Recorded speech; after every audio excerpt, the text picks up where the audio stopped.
Hola, me llamo Julia Sbriller, soy arquitecta y fotógrafa, además de fundadora de la red educativa Creadores de Imágenes. Desde este espacio de investigación he profundizado a detalle en los procesos creativos de un fotógrafo. Trabajo en dúo artístico con Joaquín Wall, con quien nos interesa construir una práctica artística multidisciplinaria y colaborativa. Vivo mi proceso creativo como una aventura. Es como subir una montaña, con las maravillas del paisaje, pero también con el esfuerzo físico y el desafío mental.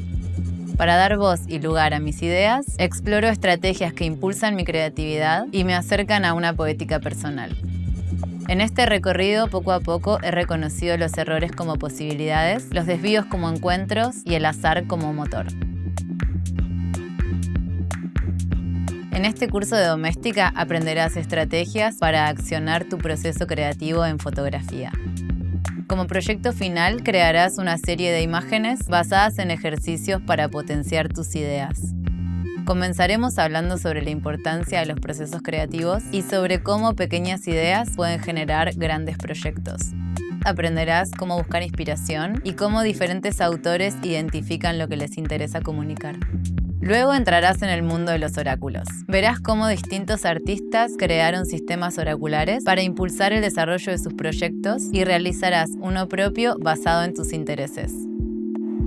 Exploraremos el azar y el juego como herramientas del proceso creativo y usaremos palabras e imágenes para incitar nuevas ideas.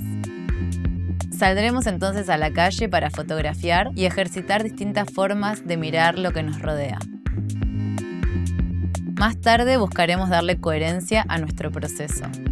Finalmente veremos cómo compartir tu trabajo, ya sea en una sala de exhibición, en las redes sociales o en el espacio urbano. Al final del curso tendrás nuevos recursos para activar tu disponibilidad creativa. Este curso está destinado a aquellos curiosos que quieran explorar y reconocer sus procesos creativos a través de la fotografía. Descifra lo mejor de tu creatividad con una estrategia clara de exploración.